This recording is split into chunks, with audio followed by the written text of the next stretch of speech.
Кара Суу шаарында жалпысынан 25 миңге чукул калк жашайт. Шаарга жанаша эле Кыргызстандагы эң ири базарлардын бири. Кара Суу базары жайгашкандыктан аймактагы тазалык маселеси бир топ жылдан бери эле көтөрүлүп келет. Жергиликтүү бийлик тазалыкты так сактап жатабыз дегени менен жашоочулар, келген тургундар тазалыкка нааразычылыгын айтып келишет. Биз бүгүнкү чыгарылышта аймактагы тазалык канчалык деңгээлде сакталып жатат, санитардык эрежелерди жарандар бийлик аткарып жатабы, сактап жатабы, жаранды көзөмөл жүргүзөбүз. Биз менен бирге болуңуздар.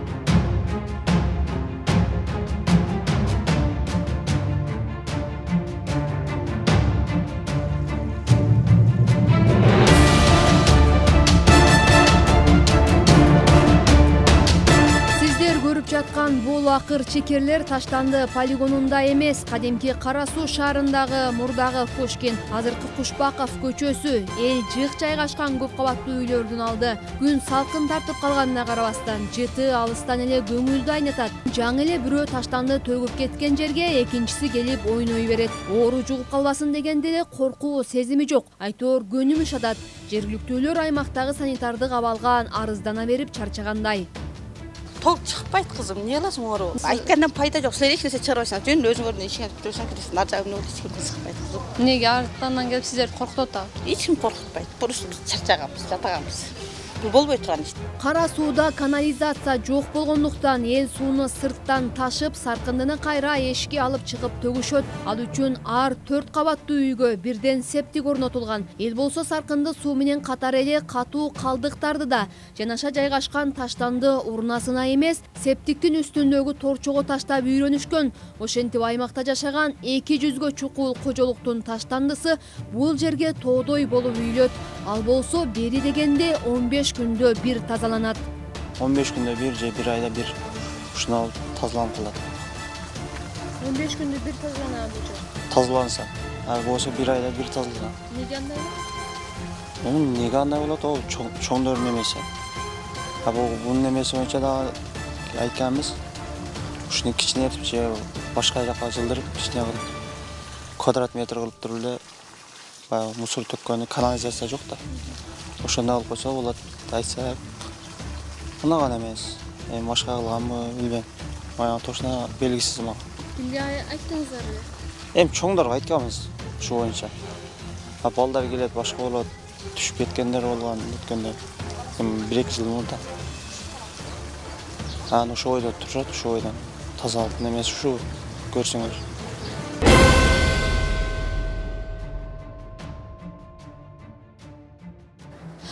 Азыр биз Кара Суу шаарына караган Арашан Кичи районунда турабыз. Бул жердеги сиздер көрүп турган көп кабаттуу 4 көп кабаттуу үй дал ушул жерге келип, үйүнөн чыккан түрдүү акыр чекерлерин төгүшөт. Кара Суу шаарын тазалык менен тейлеген ишкана шаарды таза сактап атабыз, акыр чекерлерди убагында алабыз. Жок эле дегенде бир күндө же 2 күндө таштанды салуучу урналардан акыр чекерлерди тазалап кетебиз деген менен бул жердеги аймак таштандыдан жок эле дегенде 3 күндөн бери тазалана элек деген далилдеп турат. Таштанды ашыкча үйлүп кеткенде жергиликтүүлөр мынтип өрттөп турушат. Ал бир күн кечке чейин болсо да түтөп каңылжырды какшытып тура берет. Андан ашканын малтытып, ит куштун баары ушул жерден тоет. Тестиер балдардын да чогулуп ойноочу жайы. Жергиликтүү эл ачык пикир айтуудан баш тартышты, бирок урналар жумасына бир гана жолу тазаланаарын ырасташты. Негизи канча күндө бир алат да же таштанды? Ар аптада алышат. Бир жумада бир алат. Программа бир тараптуу болуп калбаш үчүн Кара Суу шаарын түрө кыдырдык. Тилекке каршы таштанды төгүүчү урналардын айланасы эл эмес, көп кабаттуу үйлөрдүн алды, жер үйлөрдүн тегерек чети, жада калса арыктардын ичи да таштандыга жык толгонун жана ал көптөн бери тазалана электигине күбө болдук. Чоңдор жүрчү чоң жол таза бекен деп ал жака да чыгып көрдүк. Эл көрсүнгө тазаланган жайы бар, бирок абал мактанаарлык эмес. Биз азыр Кара Суу шаарынын Борбордук көчөсүндө турабыз. Дал ушул көчө менен 200 метрдей жогору бассаңыз шаардык мэриянын имаратына кездигесиз. Учурда саат 2:30 болду, бирок түш болгонуна карабастан Борбордук көчөдөгү таштандыдагы алынбай монтип жатат. Кара Суу шаарынын тазалыгын сактоо милдети Акменет Ачык акционердик коомуна жүктөлгөн. Талапка ылайык алар ар күнү унааларга топтолгон акыр чикерди Сары Колот айылына, саркынды сууларды Ош суу канал ишканасына ташып чыгып кетиши керек. Мекеме жетекчиси шаардан күнүнө 30 тоннага жакын акыр чикер чыгарыларын айтып, акыркы күндөрү таштандынын убагында тазаланбай калып жатканына, бензиндин кымбаттаганын күнөөлөдү. Saat 4'te Lenin köçesi var. Lenin köçesinden saat 4-3'te çıkıp bizden bağlı her günü Lenin köçesini taşlayıp ketken musurlardı 4'ten başta alıp iştesi başlaydı. Kalktı, vağında kelbeydi, şunda degeni. Böyle benzin de kımbattap, vağında jetkiriş kıyım oldu. Benzin kımbattası vağında var albay kaldı. O proyekt yılda ay sayın özü bölünüp beredi de GSM'ga, güçüme bölünüp bergen nimesi, özünün nimesini aktaya bakıladı da. Oşunun sebebinin vağında barışı biraz çözüldü.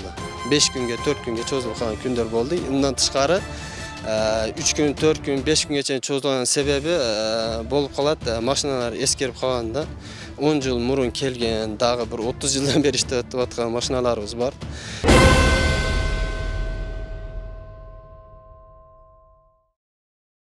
Деген менен тазалык үчүн жергиликтүү бюджеттен бул жылга карата 9 миллион 100 миң сом берилсе, абоненттерден 4,5 миллион сомдон ашуун акча түшөт. Жалпы 13,5 миллион сомдун 6 миллиону таштанды ташып чыгарууга жумшалат. Шаардын расмий калкы 25 миңге жакын болгону менен ишкананын эсебинде андан 2 эсе аз. Башкача айтканда 12 миңге жакын эле абонент бар. Колдонуучуларды кайра тактоого убакыт жок болуп жатабы же эсепке алынмаган элдин төдөмү сол чөнтөккө кирип кетип жатабы айтуу кыйын. Акменет Ачык акционердик коомунун башчысы болсо, башкасы мында турсун. Шаарда канча жерде таштанды урнасы бар экендигинен, алар кандай нормада коюлганынан да кабары жок. Эреже боюнча таштанды урнасы калк жашаган аймактан канча метр алыстыкта туруш керек? Erejesi boyunca tak az uçuyordu biliyordum. Ben hazır kelgenimi direktör olup, начальник olup kelgenimi 6 aydan aşıp kaldı özü. 6 ay içinde uruna kança metre alısıda turganın bileceksizdir. Yok, anık azı cevap bere alayım. Hem kaçan öğrenöйүн, hem siz başçısı olsanız, siz bilişiniz gerek. Uruna koyuylu, bu yerin anca adam yaşayt eken, taşlandı degen el yaşayt. Özünü taşlandı men kelgençeyin, özünü atayın mestaları var. Көрген болсаңыздар, дом жилой домдорду өзүнө атайын месталары бар. Атайын жайларыны өзүнө коюлган жерлеринен төгүлөт. Жетекчинин эсине санитардык эпидемиологиялык талаптарга ылайык таштанды урнасы калк жашаган аймактан жок эле дегенде 25 метр алыстыкта жайгашышы керек. Күнүгө тазаланып туруу тартиби менен көп кабаттуу үйлөрдөгү 40 патерге 2 таштанды урнасы коюлушу шарт. Урнанын айланасы бетон менен курчалып, ар жума сайын залалсыздандыруу иштерин жүргүзүү зарыл. Кара Суу шаарына болсо 5 жыл мурда 85 таштанды урнасы атайын долбоордун негизинде алынган.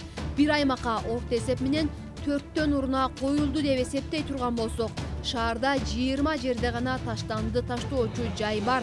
25 миңге чукул калк үчүн бул өтө эле аз. Тактап айтканда бир урнага 1200 адам таштанды таштайт. Ал болсо жумалап тазаланбай тура берет. Өзгөчө жанагы эл көп жайгашкан жайларда мусурлар жанагы урнардан толуп кеткен учурлар болуп атат да. Ал боюнча дагы бир нече биз эскерткен бердик. Болбогондон жакында эле айтып кетейин, балдар ооруканасы жанында мусорга көйүп кеткен экен. Аларга биз чара көргөнбүз, onu düşünmüştük.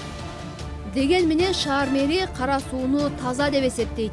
Өзүм көрбөсө болду, көчүгүмү бөөрү жесин деген принципи белгисиз.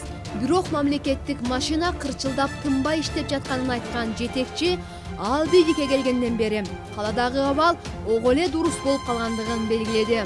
Şu 1,5 жылдын ичинде тазалык тармакта өтө чоң өзгөрүүлөр болду. Мисалы ошо баягы домдордун арасында свалкаларды убакытта туруп калган экен, ошол бир жумадан ашык туруп калган экен. Ошол биз азыр ошол жерде күнүнө 2 күндө бир ошо жет илдерден келип кайрылуусу менен алып барып тазалап турабыз.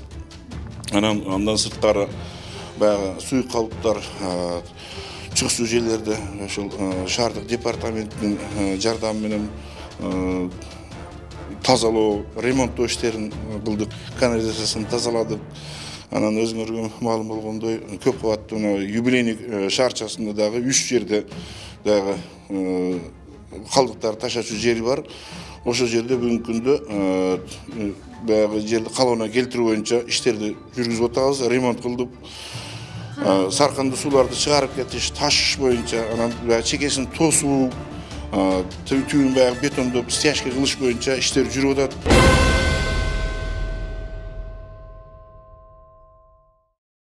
Эми шаарга жанаша жайгашкан Кара суу базарына назар салалы. Орто Азияга аты чыккан бул жай Кыргызстандагы Дордойдон кийинки эле эң чоң базар. Миңдеген адам соода сатык, тейлөө кызматтарын көргөзүшсө, дагы 10 миңдей адам күнүнө бул базарга келип кетет. Алардан калган акыр чикирлер базарга жанаша жайгашкан бул таштаны таштоочу жайга топтолот.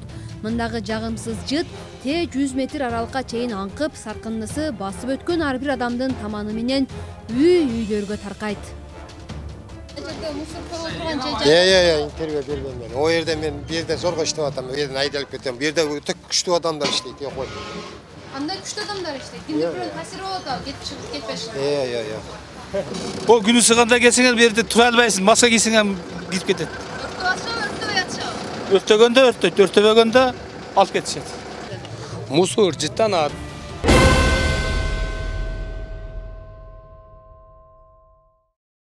Буга чейин интернет булактарында мында топтолгон таштандылардын өрттөлүп жаткан видеолору таркаган.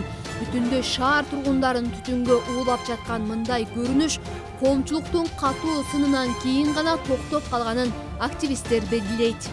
Айнектерибиз, терезелерди ача албайбыз, эшикте отура албайбыз, кир жая албайбыз деп элдер нааразы болуп, балдарыбыз бронхит болуп, астма болуп атат, келиндерибиз боюнан түшүп атат деп элдердин нааразычылыгы менен ушул жерди токтоттук. Эми ошо аким менен биз күтүп эметип атабыз, эми мен деле ишенип турам. Ушул башка жерге жылдырып, бир четирактан ушундай таштанды таштай турган жерди куруп берсе жакшы болмок. Кара суу базарынын көпчүлүк бөлүгү Сарай айыл өкмөтүнө карагандыктан аймактын тазалыгында 2013 жылдан бери Сарай тазалык муниципалдык ишканасы көзөмөлдөйт. Мекеме кызматкерлери базардан күнүнө 13 тоннага чейин таштанды топтоп Пирсабай айылына чыгарып кетишет. Албетте бекер эмес, бул үчүн базардагы 200гө жакын субъект ай сайын 180 миңдин тегерегинде акча төлөп турушат. Жылына 2 миллион сомго жакын киреше түшсө да, мекеме базардын тазалыгын талаптагыдай сактай албай жатат. Базардагы ушул акыркы топтолчу жай санитар талапка жооп бербейт. Ачык айтып кетиш керек. Бул жанагы соода сатык кылгандарга жакын жерге жайгашып калган. Бул бир нече жолу биз аларга сунуш бергенбиз, эскертип бергенбиз. Ушул күнгө чейин мындай ыңгайлуу жерди таба албай келип атат.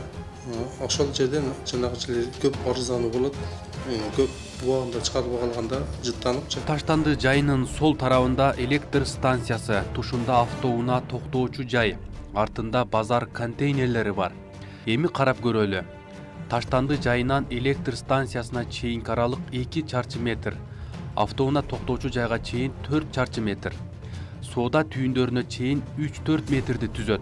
Бирок атайын стандарттык норма боюнча соода түйүнүнөн таштанды төгүүчү жайдын аралыгы 25 метр деп белгиленген.